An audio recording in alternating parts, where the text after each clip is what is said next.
It is very important to note 14 CFR Part 91 requires powered parachutes to avoid the flow of fixed-wing aircraft. Additional information on airport operations can be found in the Aeronautical Information Manual, AIM, and the Pilot's Handbook of Aeronautical Knowledge. Airport traffic patterns and operations. Every flight begins and ends at an airport. An airport, as defined by the Federal Aviation Regulations, is an area of land or water that is used or intended to be used for the landing and takeoff of aircraft. For this reason, it is essential you learn the traffic rules, procedures, and patterns that may be in use at various airports. Most aviation accidents occur within a few miles of the airport. This is where congestion is the heaviest and the pilot is the busiest. See and avoid is critical for safe operations. Advisories on the Common Traffic Advisory Frequency, CTAF, are essential at non-tower controlled airports and flying fields to advise other aircraft of your position and intentions. To enhance safety around airports, specific traffic patterns and traffic control procedures have been established at airports. The traffic patterns provide specific routes for takeoffs, departures, arrivals, and landings. The exact nature of each airport traffic pattern is dependent on the runway in use, wind conditions, obstructions, and other factors.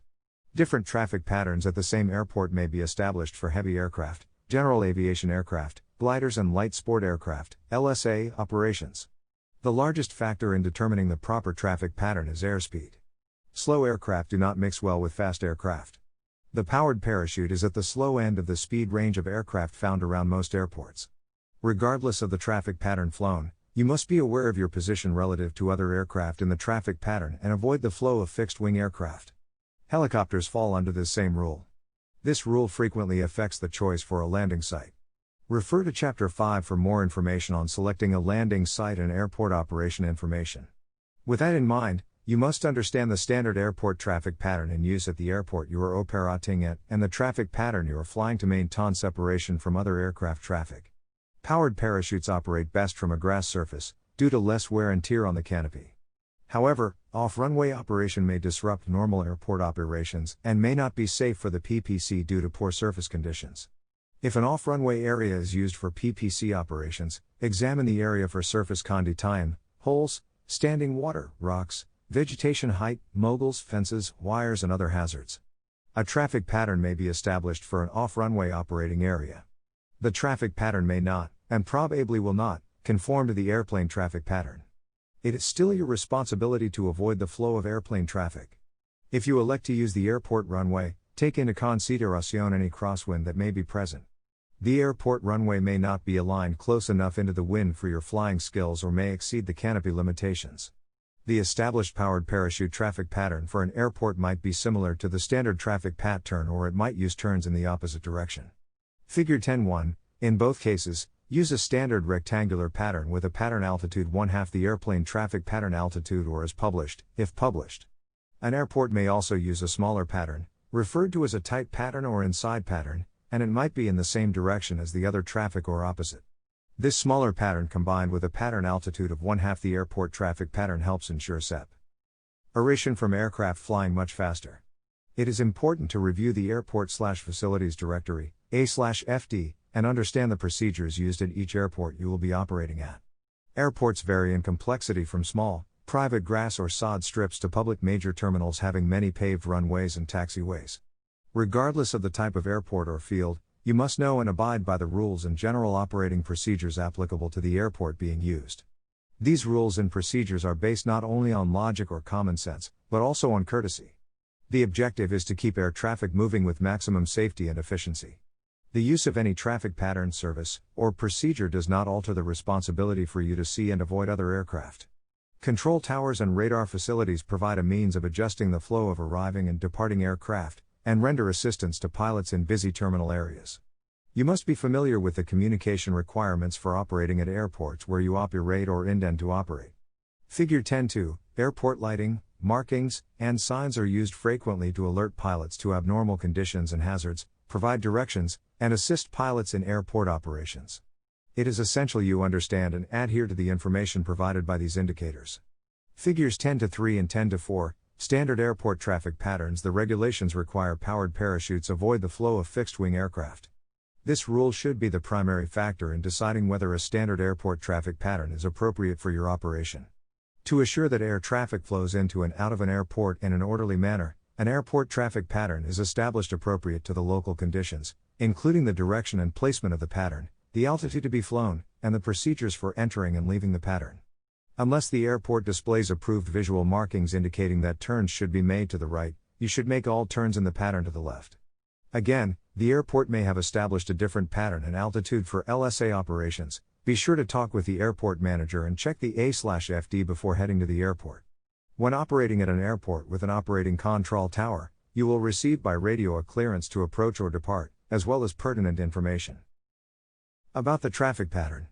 If there is not a control tower, it is your responsibility to determine the direction of the traffic pattern, to comply with the appropriate traffic rules, and to display common courtesy toward other pilots operating in the area. The Common Traffic Advisory Frequency, CTAF, is a good place to listen for traffic at the airport. It is also important to listen to the Automatic Terminal Information Service, ATIS, if one is provided. You are not expected to have extensive knowledge of all traffic patterns at all airports, but if you are familiar with the basic rectangular pattern, it will be easy to make proper approaches and departures from most airports, regardless of whether they have control towers. Check the airport/facility directory for airport and traffic pattern information. At airports with operating control towers, the tower operator may instruct you to enter the traffic pattern at any point or to make a straight-in approach without flying the usual rectangular pattern. Many other deviations are possible if the tower operator and the pilot work together in an effort to keep traffic moving smoothly. Jets or heavy aircraft will frequently be flying wider and/or higher patterns than lighter aircraft, and in many cases will make a straight-in approach for landing. The standard general aviation GA, rectangular traffic pattern is illustrated in Figure 10.1. Traffic pattern altitude can vary by airport and should be checked in the airport/facility directory. The GA pattern altitude is typically 800 to 1,000 feet. The PPC should not be flown at the GA pattern altitude. In an effort to avoid airplanes, the PPC pattern altitude should be 1/2 the GA pattern altitude. Even after the airplane has slowed to traffic pattern speed, it is still 2 to 3 times the PPC speed. When entering the traffic pattern at an airport without an operating control tower, inbound pilots are expected to observe other aircraft already in the pattern and to conform to the traffic pattern in use. If other aircraft are not in the pattern, then traffic indicators on the ground and wind indicators must be checked to determine which runway and traffic pattern direction should be used. Many airports have L-shaped traffic pattern indicators displayed with a segmented circle adjacent to the runway. Figure 10.5, the short member of the L shows the direction in which the traffic pattern turns should be made when using the runway parallel to the long member. Check these indicators while at a distance well away from any pattern that might be in use, or while at a safe height well above airport pattern altitudes. Once the proper traffic pattern direction has been determined, you should then proceed to a point well clear of the pattern before descending to the pattern altitude. When approaching an airport for landing, the traffic pattern should be entered at a 45 degrees angle to the downwind leg, headed toward a point abeam of the midpoint of the runway to be used for landing. Arriving aircraft should be at the proper traffic pattern altitude before entering the pattern, and should stay clear of the traffic flow until established on the entry leg. Entries into traffic patterns while descending create specific collision hazards and should always be avoided. The entry leg should be of sufficient length to provide a clear view of the entire traffic pattern, and to allow you adequate time for planning the intended path in the pattern and the landing approach. The downwind leg is a course flown parallel to the landing runway, but in a direction opposite to the intended landing direction. This leg should be at 1/2 the specified traffic pattern altitude to alleviate conflicts with faster aircraft. During this leg, the before landing check should be completed. Maintain pattern altitude until abeam the approach end of the landing runway. At this point, reduce power and begin a descent. The downwind leg continues past a point abeam the approach end of the runway to a point approximately 45 degrees from the approach end of the runway, and a medium bank turn is made onto the base leg. The base leg is the transitional part of the traffic pattern between the downwind leg and the final approach leg. Depending on the wind condition, it is established at a sufficient distance from the approach end of the landing runway to permit a gradual descent to the intended touchdown point. The ground track of the powered parachute while on the base leg should be perpendicular to the extended centerline of the landing runway, although the longitudinal axis of the powered parachute may not be aligned with the ground track when it is necessary to turn into the wind to counteract drift. While on the base leg, the pilot must ensure, before turning onto the final approach, that there is no danger of colliding with another aircraft that may already be on the final approach. The final approach leg is a descending flight path starting from the completion of the base to final turn and extending to the point of touchdown. This is probably the most important leg of the entire pattern, because here the pilot's judgment and procedures must be the sharpest to accurately control the airspeed and descent angle while approaching the intended touchdown point. As stipulated in 14 CFR Part 91, Section 91.113, aircraft while on final approach to land or while landing have the right of way over other aircraft in flight or operating on the surface. When two or more aircraft are approaching an airport for the purpose of landing, the aircraft at the lower altitude has the right of way. Pilots should not take advantage of this rule to cut in front of another aircraft that is on final approach to land, or to overtake that aircraft. The upwind leg is a course flown parallel and in the same direction to the landing runway. The upwind leg continues past a point abeam the departure end of the runway where a medium bank 90 degrees turn is made onto the crosswind leg. The upwind leg is also the transitional part of the traffic pattern, the final approach, when a go-around is initiated, and where climb attitude is established after liftoff. When a safe altitude is attained, the pilot should commence a shallow bank turn to the crosswind leg of the airport. The go-around is flown much as you would overtake an aircraft by passing the overtaken aircraft on their right. This will allow better visibility of the runway for departing aircraft. The departure leg of the rectangular pattern is a straight course aligned with, and leading from, the takeoff runway. This leg begins at the point the powered parachute leaves the ground and continues until the 90 degrees turn onto the crosswind leg is started. On the departure leg after takeoff, continue climbing straight ahead, and, if remaining in the traffic pattern, commence a turn to the crosswind leg. The published airport traffic pattern may describe the turn to crosswind by altitude or ground reference.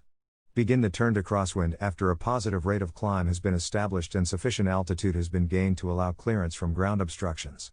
If departing the traffic pattern, continue straight out or exit with a 45 degrees turn, to enter the upwind leg after a positive rate of climb has been established and sufficient altitude has been gained to allow clearance from ground obstructions.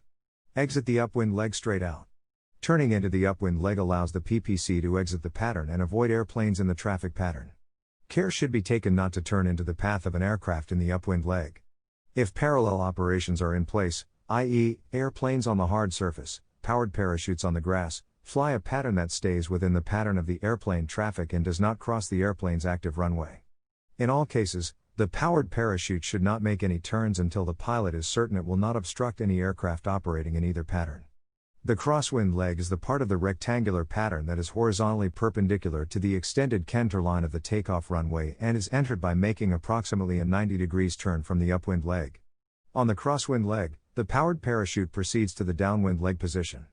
Since takeoffs are usually made into the wind will now be approximately perpendicular to the powered parachute's flight path. As a result, the powered parachute will have to be turned or headed slightly into the wind while on the crosswind leg to maintain a ground track that is perpendicular to the runway centerline extension.